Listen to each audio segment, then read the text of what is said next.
유기영 신부님 학교 때부터 참 흠잡을 데 없을 뿐 아니라 타의 모범으로 열심히 사신 분이고, 또 우리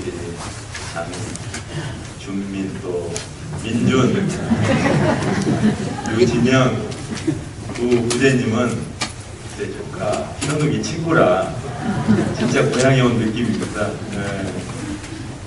참 편안합니다. 보아하니 요 앞에 계신 분들이 오래된 분들이지만요. 조금이나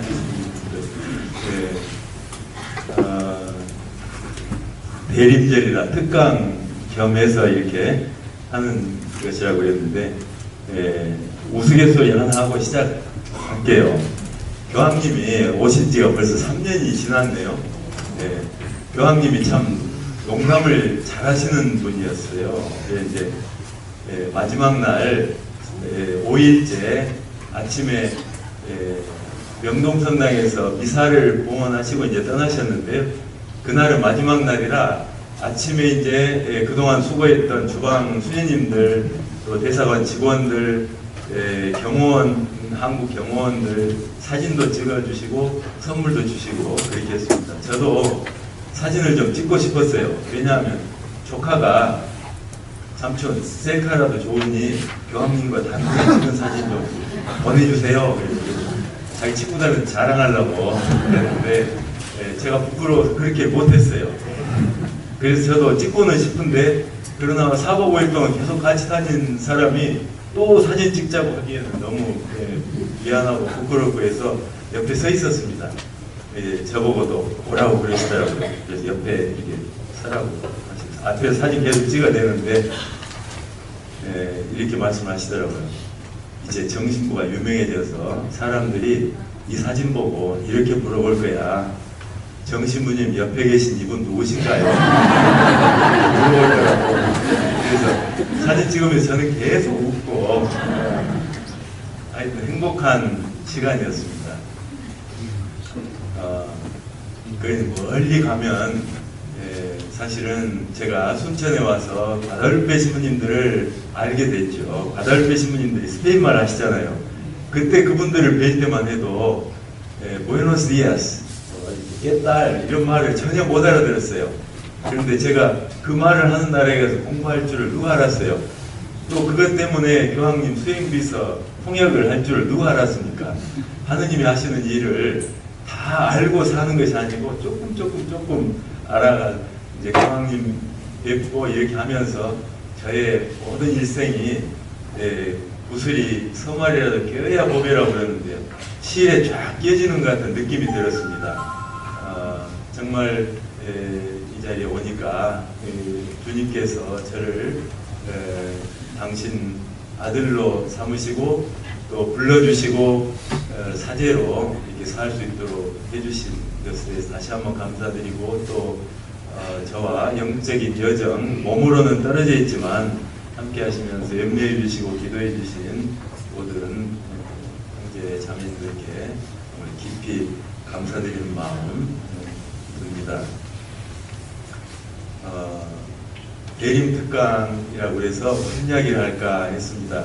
가장 기본적인 것, 내가 왜 신앙인인가, 뭘 위해 살아야 되는가, 이런 이야기를 좀 해보고 싶었습니다. 대림절은 우리말로 하면 설날이라고 생각합니다. 설날. 설날은 여러 가지 해석이 있지만 선날, 선이라고 하면 선무당 사람 잡는다, 선모습, 선잠을 잤다, 어설프고 또 익숙하지 않은 그런 것을 말하죠.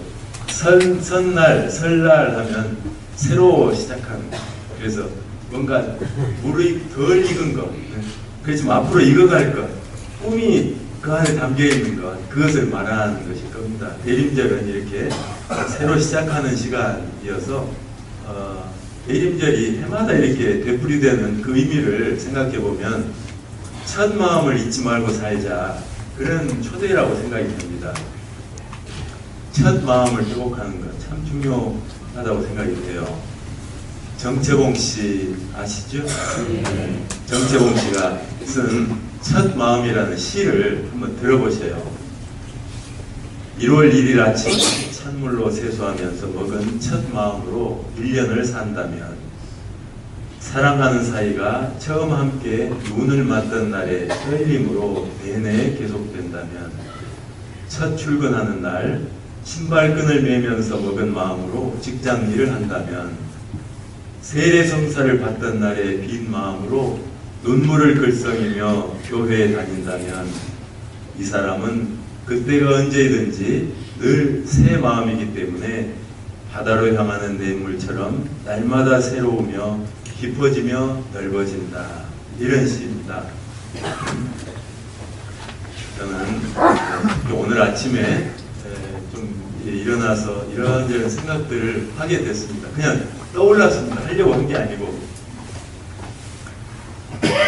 참 제가 신학교에 가서 지낼 때 아버지, 어머니는 일찍 받아들여 주셨지만 아버지는 배신자 하면서 저를 야단치고 하셨다는 이야기는 아시는 분은 아실 겁니다. 그런데 성품 받으러 들어온 날 아침에 식사를 하는데요, 수저를 딱 놓고 식사하시다가 딱 놓고 말씀을 하시더라고요. 제천아, 나는 네가 가는 길이 뭔지를 모르겠다.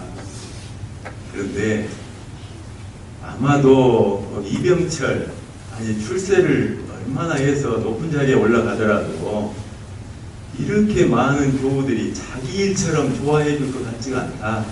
뭔 일인지 모르지만 진짜 그동안 우리 교우들이 지방이 문턱이 달아지도록 많은 분들이 찾아와서 아드님 좋은 길 가시는 겁니다 하고 계속 이야기를 하셨다는 거예요. 그래가지고 당신도 뭔지는 모르지만 하여튼 좋은 일을 하려고 하는가 보다 하고 받아들이게 되셨대요. 그래서 마음 변치 말고 시작한 길을 끝까지 잘 가라 하고 받아들여 주셨어요. 합격. 그래서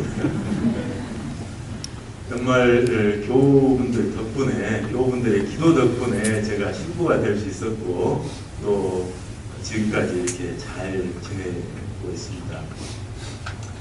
사실 첫 마음을 생각하니까요, 제가 사제가 될까 말까 이렇게 할 때 사제가 되고 싶은 마음도 있었지만 한편 망설여진 것도 있었습니다. 이렇게 가다가 또 돌아서면 어쩔까. 제가 변덕이 많기 때문에요. 젊었을 때 변덕이 많았어요. 그래서 요한이라는 이름을 본명으로 택했습니다. 십자가에 못 박혀 돌아가신 예수님과 함께 끝까지 함께한 유일한 제자잖아요. 그래서 요한 사도에게 그 항구함을 저를 위해서 기도해 달라고 청하는 마음으로 요한이라는 본명을 지었었습니다. 그런데 지금은 내가 좋아서 사제가 되려고 하는데 만약에 세상이 변해가지고 서양처럼 더 이상 교회에 나가지라고 사람들이 우리나라의 그 불교 절처럼 그냥 관광객이나 들어오고 이렇게 박물관처럼 바뀌면 어쩔까. 마음속에서 그런 질문이 났어요. 그래도 좋으냐, 그래도 사제로 끝까지 살겠냐 하는 질문이 들더라고요. 그런데 그렇게 하겠습니다. 예수님 때문에, 예수님이 시작하신 이 교회니까 아무도 안 오는 그런 곳이 될지라도 끝까지 교회를 지키겠습니다 하고 대답을 하고 시작을 했었어요. 오늘 이렇게 그 생각도 다시 떠오르고요. 사람은 가끔 원래의 자리로 돌아올 필요가 있는 것 같습니다. 그래서 특별히 오늘 초대해 주신 유기영 스님께 다시 한번 감사의 마음이 들었어요. 아침에 그냥 어떤 일이 있어서 온 게 아니라 교우분들하고 신앙에 대해서 나누는 이런 기회가 되니까 이런저런 생각이 떠올랐던 것이죠. 이제 대림절 때 특별히 판공성사를 보지 않습니까? 이 첫 마음과 관련해서 판공성사를 준비하는 게 좋을 것 같아요. 하느님이 내신 내 모습을 찾는 것, 내가 얼마나 빗나가 있는가, 어긋나 있는가, 가야 될 곳에서 얼마나 멀어져 있는가를 보는 때가 됐으면 합니다. 그래서 판공성사 때에는 평소에 고해성사 보기 위해서 생각했던, 성찰했던 것보다 죄를 세부적으로 또 몇 번이나 또는 구체적인 그런 것만 볼 것이 아니라 내 마음 자리가 어디에 있었는가, 내가 어떤 쪽으로 마음이 흘러갔는가, 이렇게 보는 것이 맞을 것 같습니다. 우리 인간에게는 세 가지 눈이 있다고 하더라고요. 육안이 있습니다. 눈에 보이는 거. 또 시만이 있답니다. 또 영안이 있고요. 어제 여기 오기 전에 무슨 행사가 있어가지고 했는데 그 행사에 합창대 한 5명, 조그만 합창대가 따라왔었어요. 조그만 행사였습니다. 그 중에 한 분은 맹인이에요. 그래서 자기 소개를 하면서 눈에 뵈는 게 없는 여자입니다. 그렇게 소개를 하더라고요. 눈에 뵈는 게 없어도 보는 것은 있는가 봐요. 유관, 시만, 영안. 그러니까 이 판공성사 때 자신의 삶을 돌아본다 그럴 때에는 육안으로만 보는 것이어서는 안 되고 시만으로, 영안으로, 마음의 눈으로 돌아볼 수 있어야 될 것 같습니다. 사실 마음의 눈으로 돌아본다고 하는 것이 조금 어떨지 몰라서 제가 떠오르는 생각을 한 가지 나눠보고 있습니다. 오늘 제 이야기를 많이 해도 이해해 주십시오. 네, 아버님이 10년 전에 돌아가셨습니다. 근데 아버님 돌아가실 때 저는 눈물이 안 났어요. 눈물 한 방울 안 흘렸어요. 돌아가실 걸 알았기 때문에도 그랬고, 또 남자끼리 뭐 그렇다 하고 생각, 어머니 돌아가실 때 눈물을 많이 흘렸었습니다. 그랬습니다. 그냥 했습니다. 그런데 4년 뒤에 2012년에 피정을 하는데 8일 피정을 하는데요. 한 6일째인가 7일째인가 그런 일이 생겼습니다. 산책을 하는데 운동화를 신고 하다가 이 시궁창이 빠졌어요. 그래가지고 운동화를 빨았어요.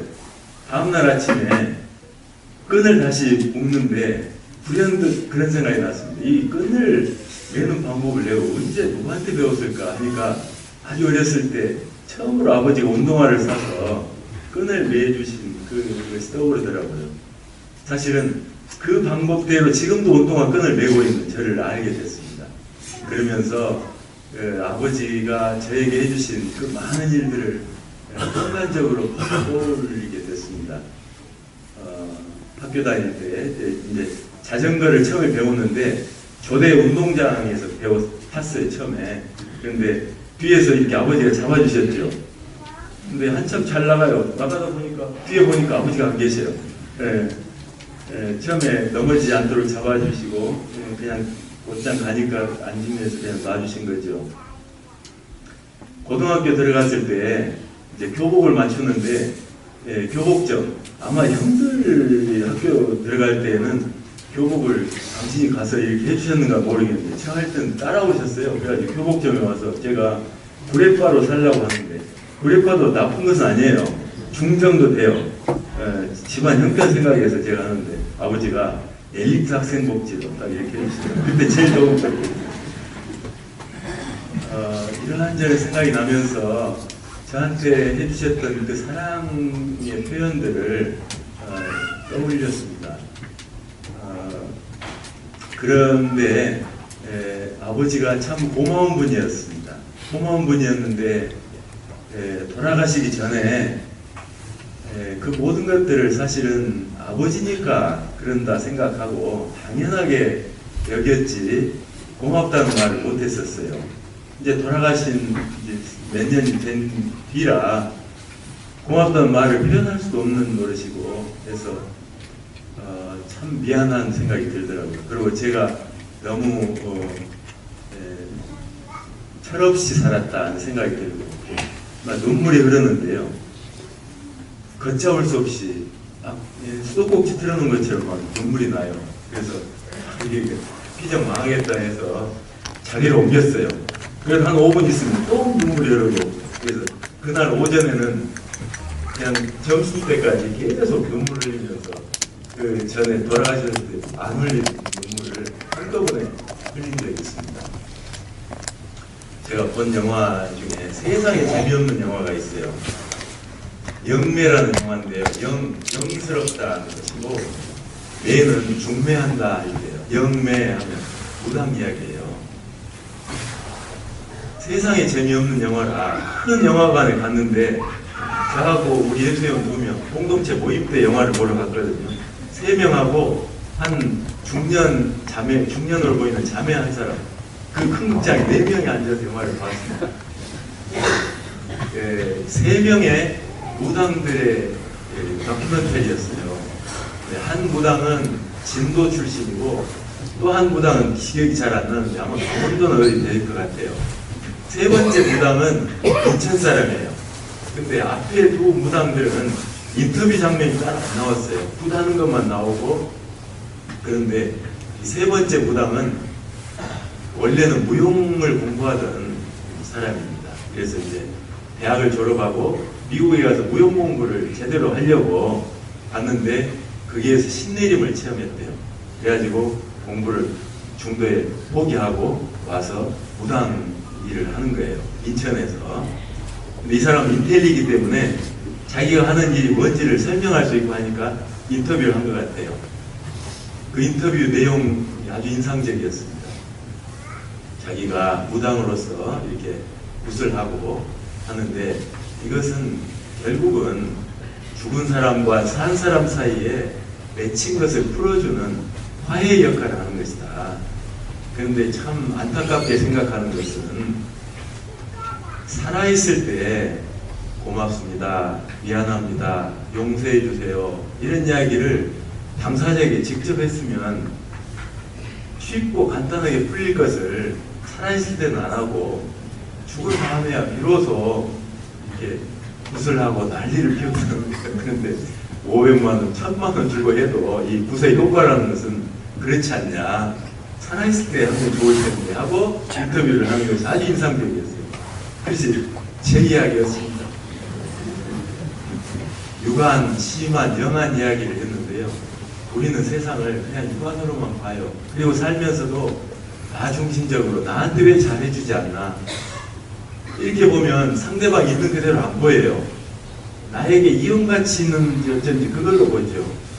그러지 말고 하느님의 눈으로, 영안으로, 또 심안으로, 마음의 눈으로 내가 언젠가는 헤어질 사람, 늘 같이 있는 것만이 아닌 그 사람으로 존중하는 마음으로 볼 수 있다면 모든 것이 달라 보일 수도 있는데 그냥 내 중심적으로 살아있는 동안은 그렇게 보는 것 같습니다. 심안으로, 영안으로 내 삶을 돌아볼 수 있어야만 내 마음자리가 어딘지 낱낱이 또 투명하게 볼 수 있을 겁니다.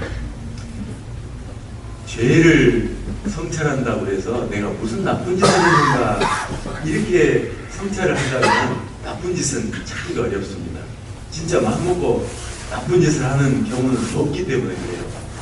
한 가지 일을 나쁘게 하지만 그것은 다른 좋은 일을 하기 위해서예요. 하다못해 히틀러, 예를 들면 히틀러 같은 유대인들을 아우슈비츠 수용소에 몰아넣고 가스실에 넣고 죽이고 그랬잖아요. 근데 그 사람도 선을 행한다고. 왜?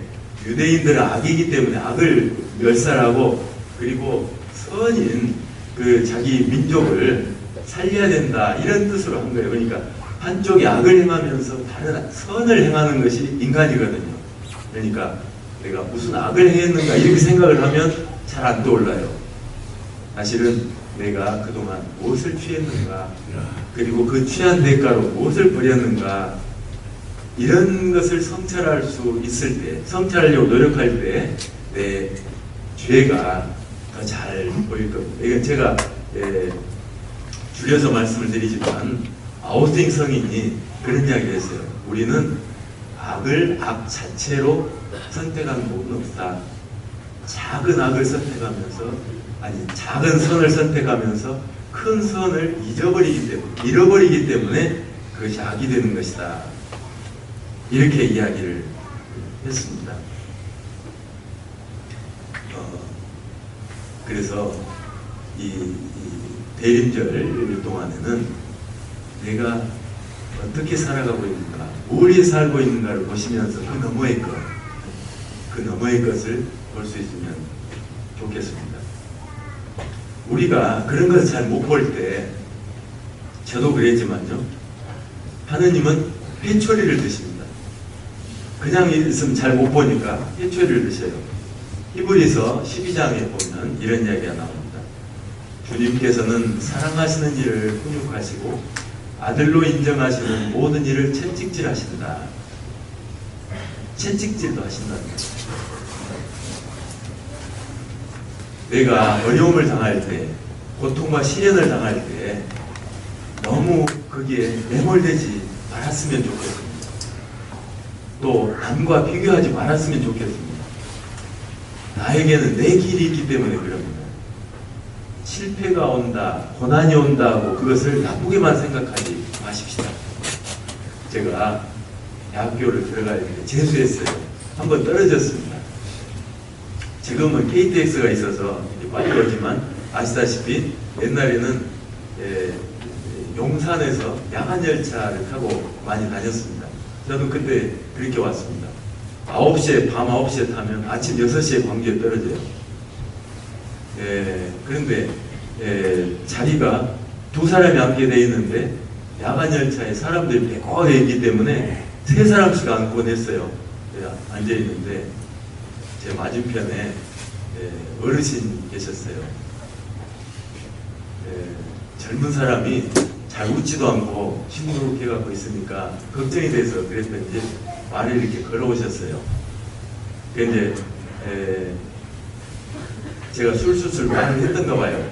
그래가지고 약 떨어졌다는 것도 말을 한 것 같습니다. 그러니까 그 어르신이 뭐라고 하냐면, 젊은이 걱정하지 말게, 모든 게 다 때가 있으니까 준비 잘해서 내년에 시험 잘 보게, 그러면서 춘난 추국이라네 그러시더라고요. 그 명구를 쓰기도 하고 상당히 유식한 분이었던가 봅니다. 춘난 추국이라네. 봄춘자에 난초 난자, 봄에는 난초가 피고 가을 추자에 국화 국자예요. 가을에는 국화가 피는 것이다. 맞잖아요. 다 사람 때가 있는데, 저는 그때 당시에 친구들에 비해서 이렇게 미끄러졌다, 실패했다, 친구들보다 뒤처졌다, 이런 생각에 더 슬펐거든요. 시험 떨어진 것 못지않게. 그런데 그분 그 말씀을 듣고 참 많은 위로를 얻었습니다. 제가 지금 생각해 보면 그분 나이에 가까워졌는데요, 젊은 사람을, 낯선 사람을 보고 이렇게 선뜻 말 걸고 위로의 말을 해줄 수 있을까? 내가 그 사회에 그런 어른이 되어 있을까? 교회에서야 이 바른 소리를 하죠. 그런데 낯선 그런 젊은이들에게도 따뜻한 그런 위로의 말을 해주는 어른이 되어 있을까? 이런 성찰을 해보게 됩니다. 우리가 살아가는 데 있어서 좋은 것을 택한다고 하지만 사실은 늘 최선의 것, 하느님 뜻에 맞는 것을 선택하지는 못하는 것 같습니다. 이런저런 비교하고 그런 것 때문에. 내 앞에 두 개의 길이 있다고 생각해 봅시다. 두 개의 길. 하나는 잘 닦인 왕복 4차선의 아스팔트 길입니다. 다른 하나는 울퉁불퉁한 자갈길이에요. 잠깐 생각해 보세요. 나 같으면 이 두 개의 길 중에 어떤 길을 택하겠는가? 제가 책에서, 송공모 신부님이 쓴 책에서 읽은 글이에요. 답은 뭐냐면요, 내가 어디를 가려고 하는가가 중요하다는 겁니다. 내가 가려고 하는 길이 울퉁불퉁 자갈길 끝에 있는 것이라면 보기에 험난해도 그 길을 택해야 된다는 겁니다. 또 4차선, 왕복 4차선에 잘 닦인 아스팔트 길 끝에 내 목적지가 있다면 당연히 그 길을 가야죠. 그런데 만약에 내 목적지가 자갈길 끝에 있는데 에이 저기는 싫다 하고 이 아스팔트 길을 탔다고 합시다. 탔으면 가겠죠. 근데 빨리 가면 갈수록 더 목적지에서 점점 더 멀어지는 거예요. 근데 오늘날 세상은 어때요? 빨리 가라. 잘해라, 높이 가라, 속도를 중요하게 생각해요. 빨리 가라고만 해요. 어디로 가는가는 묻질 않아요. 근데 정말 중요한 것은 방향이잖아요. 내가 뭘 위해서 하는가, 어디로 가야 되는가. 그런데 그건 생각하지 않고 무조건 빨리 가야 된다. 제가 어제도 급히 오는 바람에 실수할 뻔했어요. 서울역에서 전철 탔어요. 용산역 가는 전철 타야 되는데 타고 보니까 의정부 갑니다. 그래서 얼른 내렸어요. 용산 가는 기차는 밤에 와요. 분명히 58분에 온다고 돼 있는데 와서 잘 됐다고 탔는데 의정부 가는 거였어요. 빨리 온 걸 그냥 탄다고 되는 게 아니잖아요. 목적지가 어딘지가 중요하죠. 근데 우리는 세상 살면서 바보 같지만 그러잖아요. 남이 간다고 다 따라가요. 남이 간다고 따라갈 것이 아닙니다. 내가 어디로 갈 것인가, 하느님 나를 어디로 부르셨는가, 이것이 중요합니다. 제가 이런 이야기를 한다고 해서 아이들 과외시키지 마십시오. 좋은 자동차 필요 없습니다. 명품 아무것도 아닙니다. 그런 이야기를 하는 건 아니에요. 그것이 나쁘다는 건 아닙니다. 그런 것에 목숨을 걸지 말라는 그런 말씀을 드리고 싶은 거예요. 내 길을 찾아야 됩니다. 실패가 내 길이면 가야죠. 고난이 내 길이면 가야죠. 하느님이 매를 때리시면 맞아야죠. 그리고 정신 차리면 됩니다. 그러면 새 사람이 됩니다. 하느님의 매를 맞고 나면 세상이 달리 보입니다. 육안으로만 보던 세상이 마음의 눈으로 보여요. 아, 그렇구나. 새롭게 보입니다. 소외된 것 같고 바보처럼 살아온 내 삶이 후회스럽습니다. 그렇지만 실패와 고난을 통해서 나에게 지름길을 허락해 주신 것이라면 그 길이 더 빠른 길입니다. 나도 고난과 역경이 없이 살 수 있으면 좋겠습니다. 그렇지만 그것을 통해서 세상을 더 잘 보고 잘못된 것들을 멀리할 수 있고 새로운 것들, 특히 하느님을 알게 된다면 나쁜 것도 아니죠. 이 세상 일이 빛을 증언한다면 다 은총입니다.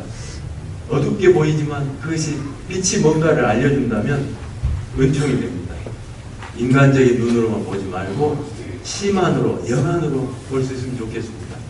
특히 이 대림절에 정말 마음의 눈을 뜰 수 있도록 도와주십시오 하고 기도하면서 살아가십시다. 돼지 이야기를 해볼게요.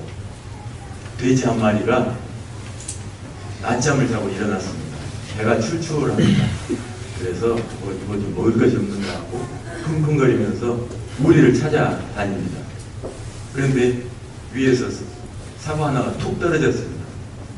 보니까 사과예요. 그래서 가까이 가서 냄새 맡아보니까 향기롭고 좋아요. 아그작 맛있게 먹었습니다. 시원합니다. 그래서 하나로는 부족했다. 또 없는가 하고 찾아다녀. 킁킁킁 하면서 무리를. 이 돼지는 자기를 행복하게 해주는 이 사과가 하늘에서 떨어졌다는 것을 모릅니다. 자기를 행복하게 해주는 것은 오직 땅에서 얻습니다. 주둥이도 땅을 향해 있고 귀도 땅을 향해 있고 코도 땅을 향해 있습니다. 짐승들은 그렇게 되어 있습니다. 머리를 들어서 위를 쳐다볼 필요가 없습니다. 그런데 사람은 다른 동물들과는 다릅니다. 두 다리로 번쩍 서 있고 앞을 내다보고 있고 땅도 쳐다보지만 때로는 하늘도 올려다볼 줄 압니다. 우리 인간은 땅에서 나오는 물질이 필요합니다. 돼지처럼 뭔가 먹어야 됩니다. 그렇지만 그것만 가지고도 안 되죠. 정신적인 것, 영적인 것도 추구하도록 되어 있다는 뜻입니다. 인간은 영적인 존재이기 때문입니다. 그러니까 우리는 땅에서만 행복을 찾아서는 안 됩니다. 자주 위를 쳐다봐야 됩니다. 인간은 하느님을 향해서 창조되었고 하느님의 모상으로 창조됐습니다. 우리가 이 세상에 온 목적을 생각한다면 세상적인 것만 따져서는 안 됩니다. 우리는 만물의 영장입니다. 우리는 세상에 살면서 세상에 촉하지 않도록 노력을 해야 되겠습니다. 말하자면 영적인 독립운동을 해야 됩니다. 대림절, 설날 새롭게 첫 마음을 회복하라는 것은 바로 그겁니다. 왜 크리스찬인가? 왜 신자가 됐는가? 세상에 살면서도 세상에 속하지 않으려면 어떻게 해야 되는가? 저는 멀리 내다봐야 된다고 생각을 합니다. 운동장에 직선을 그어보신 분은 아실 거예요. 운동장에 직선을 긋기 위해서는 막대기를 갖고 땅바닥을 보면서 이렇게 그어서 놨거든요. 그러면 반드시 그은 것 같은데 크게 봐서 이렇게 휘어져 있는 그런 경우 겪어보셨죠? 운동장에 직선을 그으려면 어떻게 합니까? 멀리 있는 나무 또는 길 모퉁이, 건물 모퉁이 같은 걸 보고 막대기를 땅에 대고 땅은 쳐다보지도 않고 거기만 보고 목적지를 향해서 쭉 걸어갑니다. 그러면 삐뚤파뚤 된 것 같지만 크게 봐서 직선이 됩니다. 우리 인생도 그런 것 같아요. 대림절에 그래서 가끔 허리를 펴고 머리를 들어야 됩니다. 제가 주제를 이렇게 허리를 펴고 머리를 들으라고 했는데요. 됐는가 모르겠습니다만은 그래서 멀리 내다볼 줄 알아야 됩니다. 땅만 보고 산다고 잘 사는 건 아닌 것 같습니다. 그래서 이 대림절 때 마지막으로 제가 말씀드리고 싶은 것은 다시 시작하자는 겁니다. 배우자나 자녀들 때문에 마음이 상해서 멍하게 있을 수도 있습니다. 성당에 안 나가려고 생각할 수도 있습니다. 신자들, 같이 사는 신자들 때문에 마음이 상해서 성당에 다시는 안 나가겠다. 또 심지어는 성직자, 수요자들 때문에 마음이 상할 수도 있습니다. 그렇지만 그렇다고 해서 길을 바꿔서는 안 됩니다. 우리의 큰바위 얼굴은 예나 지금이나 사람이 아니라 하느님이고 예수님이라야 됩니다. 변치 않는 목적이 필요합니다. 목적지가 필요합니다. 동쪽으로 가려고 하면 꼭 동쪽으로 가야 됩니다. 해가 동쪽에서 나오기 때문에 해를 따라가면 결국 동쪽으로 가는 것이다 라고 생각한다고 합시다. 그러면 나중에는 남쪽으로 가면서도 또 심지어는 서쪽으로 가면서도 자기가 동쪽으로 간다고 착각을 할 수가 있어요. 동쪽으로 가려면 동쪽으로 가야지 해를 보고 가면 안 됩니다. 사람 보고 성당 나오면 안 됩니다. 하느님 보고 나오셔야 돼요. 해는 동쪽에서 나왔지만 늘 자리를 옮기기 때문에 우리 삶의 기준이 될 수가 없습니다. 우리 삶에는 변치 않는 기준이 필요합니다. 대림절은 이런 기준점, 나침반, 내 마음의 북극성을 찾는 시간입니다. 첫 마음을 회복하는 대림절이 됐으면 합니다. 허리를 펴고 머리를 들어라. 대림절 복된 시간 되기를 빕니다. 잠시 묵상하고 인사드립니다.